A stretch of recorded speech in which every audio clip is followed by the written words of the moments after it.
मेरे प्यारे दोस्तों, मैं कर्णवीर एक बार पुनः आप सबों का अपने YouTube चैनल मैथ्स स्पेशल पे स्वागत करता हूं।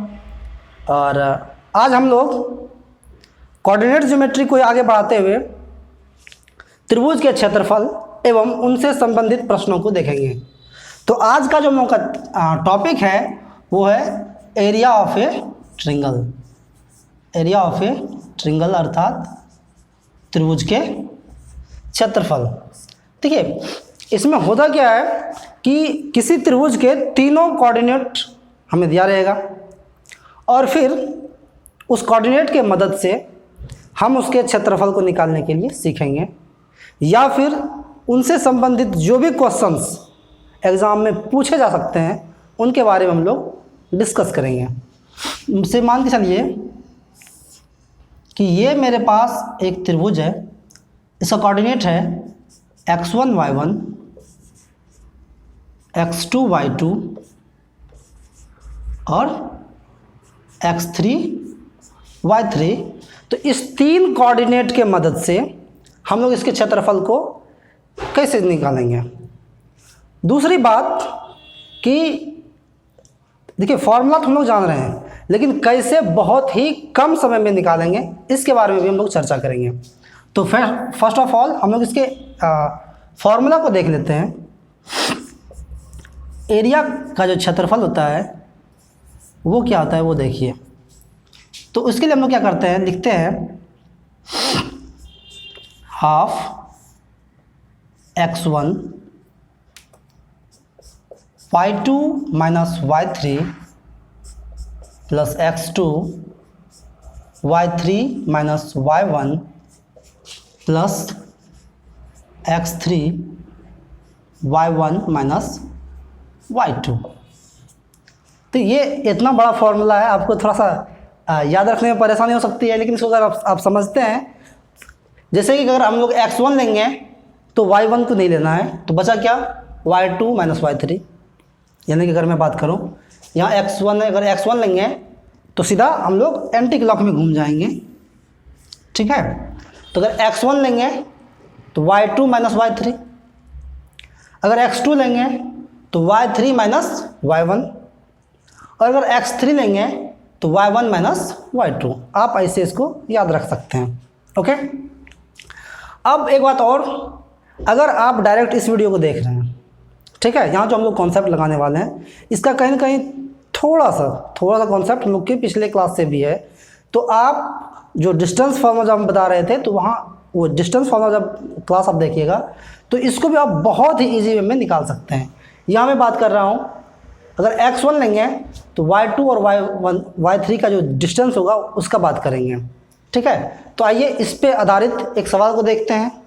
आज का जो पहला सवाल है वो है कि एक त्रिभुज का क्षेत्रफल निकालें जिसके शीर्षों के निर्देशांक क्रमशः 1 माइनस 2 माइनस 3 4 तथा 5 माइनस 6 है, ठीक है। तो ये मेरा एक त्रिभुज है जिसके कि निर्देशांक मैंने निरूपित कर दिया है। तो जब मैं एरिया निकालूंगा, ठीक है, तो क्या हम लोग जान रहे थे कि हाफ डालना है। अब x1 लेना है, यानी कि आपको जो दिमाग में रखना है फॉर्मूला तो आप रट ही लीजिए, लेकिन अगर आपको नॉर्मली अगर कैलकुलेशन निकालनी है तो पहले हम लोग लिखेंगे x1। तो y1 तो लेना नहीं है, यानी y2 माइनस y3। यानी अगर ऐसे हम लोग चल रहे थे, अगर ये x1 लिए हैं तो y2 माइनस y3, यानी 4 माइनस 6। ये थोड़ा सा लगेगा आपको, लेकिन नॉर्मली आप जब करने लगेगा तो अच्छा आसानी से हो जाएगा। ये -3 है, एक बार मैं करके दिखाता हूँ, फिर मैं डायरेक्ट बात करूँगा। तो जब ये लिए हैं तो y2 तो लेना नहीं है, y3 माइनस y1 6 माइनस 2, और x3 लेना है 5, तो मुझे लेना पड़ेगा -2 माइनस 6, ओके। जब इसको सॉल्व करेंगे, ये जगह हाफ मेरा, ये 1 4 minus into minus plus 6 plus 10 direct में कर देता हूँ। ये -3 है, ये -6 प्लस 2 प्लस 5 है,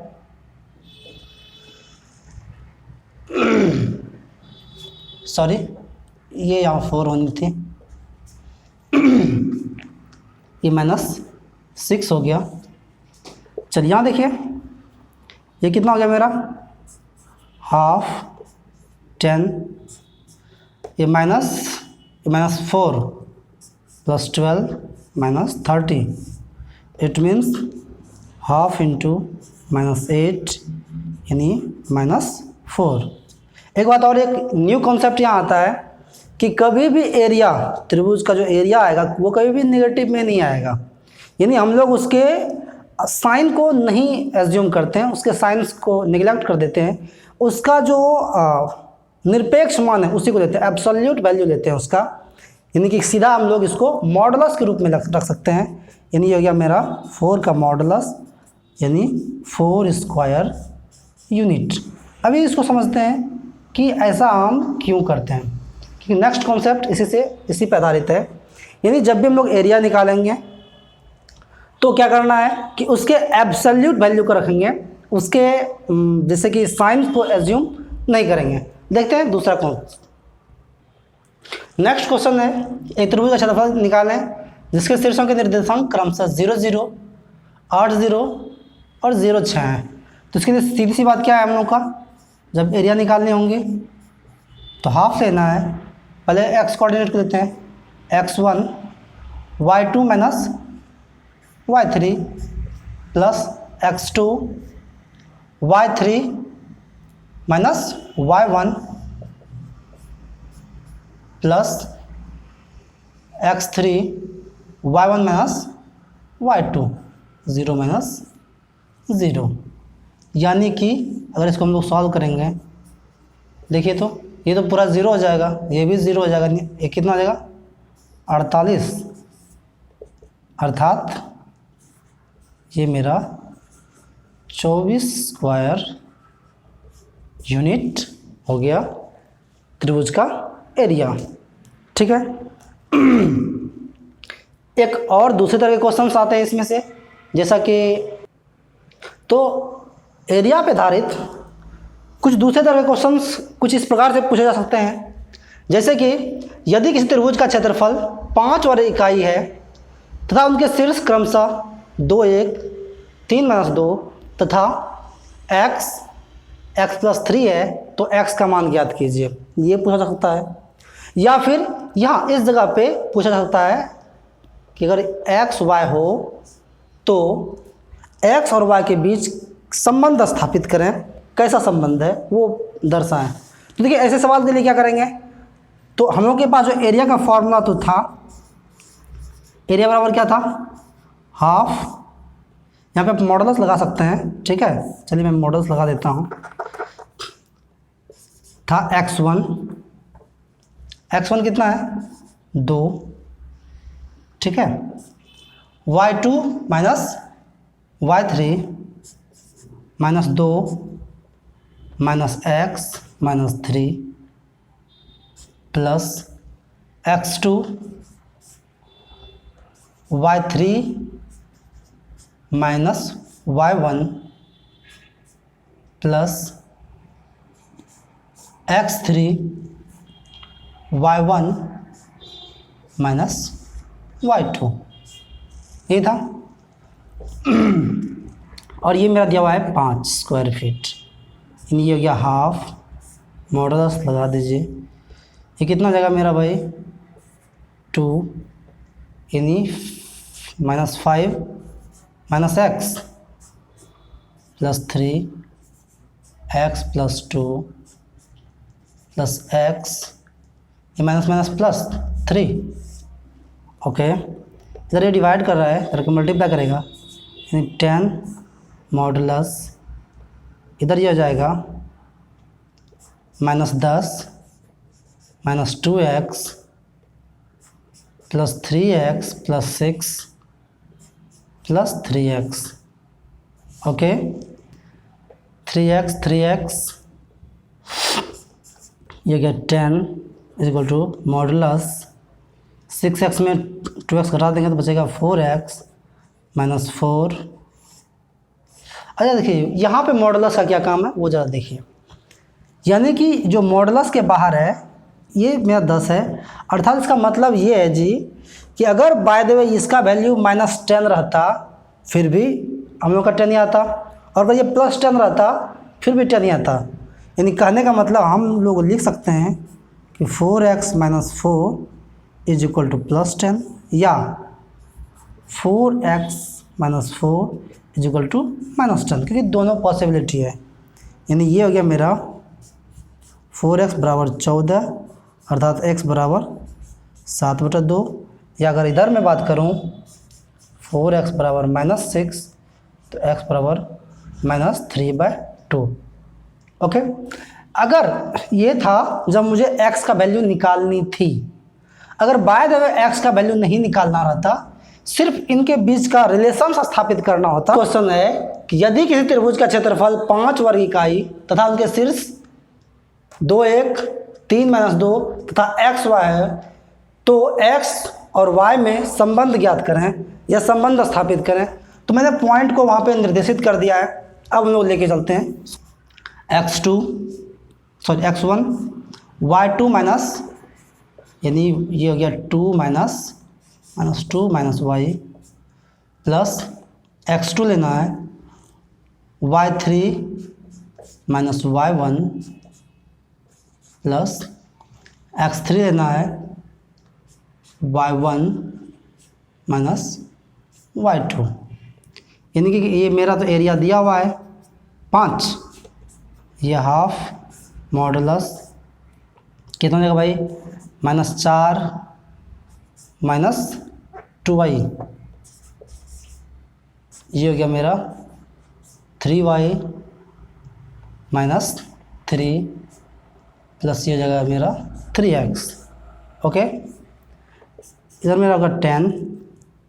अगर इसको सॉल्व कर दिया ये कितना हो जाएगा भाई 3x + y - 7। अब एक बार पुनः यहाँ पे मॉड का काम नजर आएगा कि इसका वैल्यू +10 भी हो सकता है, इसका वैल्यू -10 भी हो सकता है। यानी 3x + y - 7 बराबर आप 10 भी रख सकते हैं, या फिर 3x + y - 7 का वैल्यू में आप -10 भी रख सकते हैं। अगर +10 रखें तो ये कितना हो जाएगा भाई 3x + y = 17, या अगर -10 रखेंगे तो ये हो जाएगा कितना 3x + y = -3। तो इस तरह से x और y के बीच में ये संबंध स्थापित हो गया। यानी क्वेश्चंस दो तरीके से पूछा जा सकता है।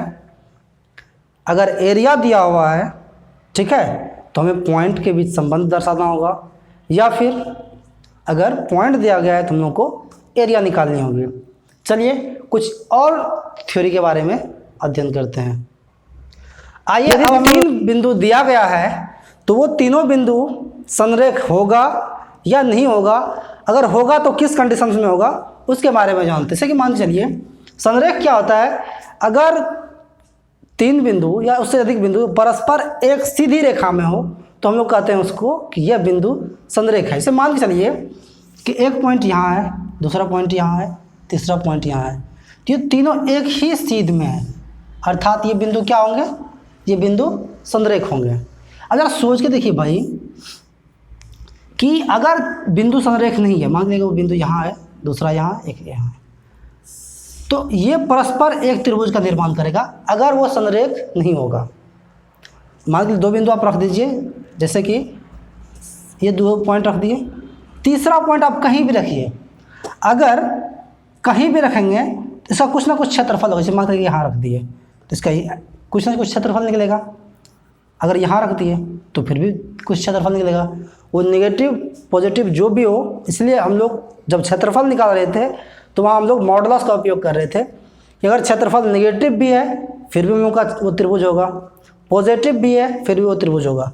लेकिन ज़रा सोच के देखिएगा हम बिल्कुल उसके सीध में यहाँ पे करेगा कोई पॉइंट रख दें तो क्या ये कभी कोई त्रिभुज फॉर्म करेगा क्या? बिल्कुल नहीं करेगा, ये त्रिभुज बनेगा ही नहीं। यानी कि अगर 3 बिंदुएं परस्पर कॉलिनियर है तो त्रिभुज फॉर्म नहीं होगा, और जब त्रिभुज फॉर्म नहीं होगा तो उसका कुछ क्षेत्रफल नहीं होगा। यानी कि अगर त्रिभुज का क्षेत्रफल 0 हो जाए तो हम लोगों का जो तीनों बिंदु है परस्पर संरेख होंगे। यानी संरेख होने का जो पहला सिद्धांत है वो है यदि त्रिभुज का क्षेत्रफल, यदि एरिया ऑफ ए ट्रायंगल, किसी भी त्रिभुज का क्षेत्रफल 0 हो जाए तो परस्पर तीनों बिंदुएं जो होंगी वो संरेख होंगी, वो कोलिनियर होगा। ठीक है, आइए इस पर आधारित एक सवाल को देखते हैं। सवाल है कि क्या बिंदुएं A B plus C, B C plus A तथा सी ए प्लस बी संरेख हैं, प्रमाणित करें। 3 बिंदुएं दिया गया है और मुझसे पूछा गया है कि बताइए कि ये संरेख हैं या नहीं है। तो संरेख होने के लिए क्या चाहिए भाई? फर्स्ट ऑफ ऑल हम लोग इस तीनों जो बिंदु है इससे उसका एरिया निकालेंगे। यदि एरिया 0 आ गया इसका मतलब ये संरेख है। तो निकालते हैं एरिया। एरिया बराबर क्या फॉर्मूला था? हाफ मॉडुलस x1 अर्थात a y minus y2 minus y3। इसका मतलब c प्लस a में जब a प्लस b को घटाएंगे तो मेरा a तो दोनों कट जाएगा, बचेगा मेरा c माइनस b। दूसरा है मेरा x2। अब a प्लस b में b प्लस c को घटा देंगे एंटी क्लॉकवाइज, याद रखिएगा, बिल्कुल आसानी से हो जाएगा। a प्लस b में b प्लस c को घटा देंगे तो b तो कट जाएगा, बच जाएगा a माइनस c। और तीसरा रखेंगे c, इसका मतलब b प्लस c में c प्लस a घटा देंगे तो c कट जाएगा, बच जाएगा b माइनस a। ओके, ये हो गया आपका हाफ, ये गया AC minus AB plus AB minus BC plus CB minus AC। अब देखिए तो ये AC ख़त्म, AB ख़त्म और BC ख़त्म, अर्थात ये 0 हो गया। और जैसे ही एरिया 0 हो गया इसका मतलब क्या है? ये तीनों पॉइंट क्या होंगे? संरेख होंगे। इन संरेख होने के लिए हमारे पास जो शर्तें हैं, यदि 3 बिंदु दिया गया है और उसका क्षेत्रफल 0 हो जाए अर्थात वो तीनों जो बिंदु हैं वो संरेख होंगे, वो कोलिनियर होंगे। ठीक है। दूसरा तरह का क्वेश्चन पूछा जाता है कि अगर तीनों पॉइंट संरेख हैं तो कोई एक चीज़ मिस कर दिया जाता है, पूछा जाता है बताइए ये क्या होगा, x क्या होगा या ये y क्या होगा या x y के बीच में संबंध क्या होगा। वैसे भी क्वेश्चंस पूछे जाते हैं। तो आइए देखते हैं एक सवाल उस प्रकार का। अब सवाल है कि यदि बिंदु 1 माइनस 1 5 2 तथा k 5 संरेख हैं तो k का मान बताइए, k का वैल्यू क्या होगा। ठीक है, तो हम लोग जान रहे हैं कि भाई जैसे वो पॉइंट संरेख है इसका मतलब इसका जो एरिया है वो 0 हो जाएगा। और एरिया बराबर क्या फॉर्मूला है? Half into x1 y2 minus y3 plus x2 y3 minus y1 plus x3 y1 minus y2। ठीक है, अर्थात ये तो 0 है। अब ये हाफ इधर आया या नहीं है उससे फ़र्क नहीं पड़ता है, नहीं, ये हो जाएगा मेरा -3 प्लस 30 प्लस नहीं -3k, अर्थात ये हो गया 27 माइनस 3k। इस 3 को इधर के लेकर आइए, 3k बराबर 27 अर्थात k बराबर 9।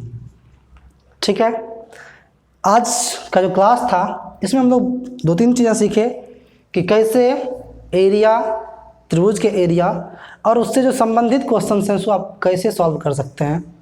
यानी कि अगर त्रिभुज के तीनों भुजा दिया है, सॉरी भुजा नहीं, उसके कोऑर्डिनेट अगर दिए हुए हैं, शीर्षों के कोऑर्डिनेट दिए हैं तब उसका क्षेत्रफल निकाल सकते हैं। या फिर अगर क्षेत्रफल दिए हैं तो x और y के बीच संबंध ज्ञात कर सकते हैं। दिए गए पॉइंट से आप ये बता सकते हैं कि वो लीनियर है या नहीं, और अगर वो लीनियर है तो उसके बीच के संबंध को आप बता सकते हैं। ये क्लास आपको कैसा लगा आप कमेंट ज़रूर करें। अपना ख्याल रखें। धन्यवाद।